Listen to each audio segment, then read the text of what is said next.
Hi, I'm Chris with Carnival Cruise Addicts, and this is episode 54 of Yakety-Yak, straight from the yak's mouth.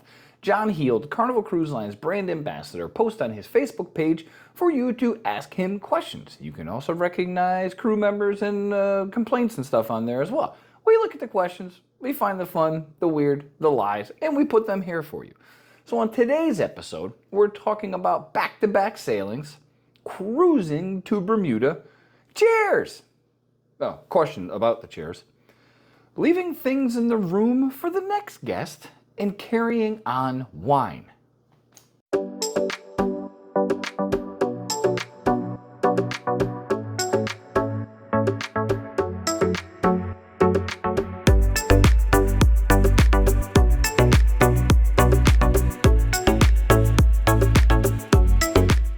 All right, question one. This guest has a back-to-back sailing booked in the same cabin on the Carnival celebration, but each leg has its own booking number, and it's their first time doing a back-to-back.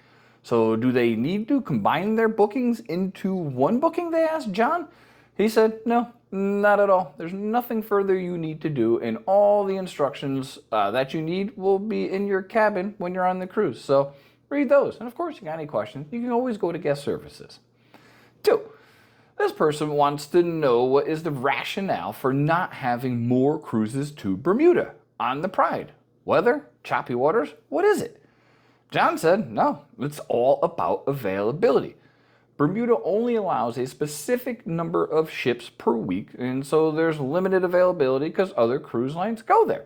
But they will be announcing their 2026 schedule in the fall, or autumn, as John says, of this year, so stay tuned. Speaking of staying tuned, if you like cruising content, you like what you're seeing, please like and subscribe. We would appreciate it. Here's the cheers question, and we see this one a lot. Folks say they've been granted an exemption from the everyone in the cabin must purchase the cheers program. Can you please tell us what is the final answer? Haha, I like that game show. John apologized that people keep posting this nonsense, as he called it. There are no exceptions, medical or otherwise. If you're in the room and you're over 21, you have to buy the cheers package if somebody else does. Plain and simple, end of story. Question 4. Yeah, look, I got that right. This cruiser was thinking about posts they see about people leaving things in the room for the next guest. They wondered, now that's kind of cool, hide a ducky, maybe a snacky, something like that. And they wondered if they can do this, or is the cabin attendants, stewards, room attendants, so on, required to take these out? Answer is, they're required to take them out. So if you're leaving something for the next cruiser, it's not going to be there. It's probably going to Lost and Found. It's not going to be there for the next cruiser. You can leave it for the cabin attendant, but you got to put a note in there that says, this is for the cabin attendant, please take it, because they'll just toss it. No open bottles, anything like that. All right, this person is cruising with a group of 5 people, all adults in 3 staterooms. They understand they can each carry on a bottle of wine, but can they put all 5 bottles into one bag so one person's carrying it?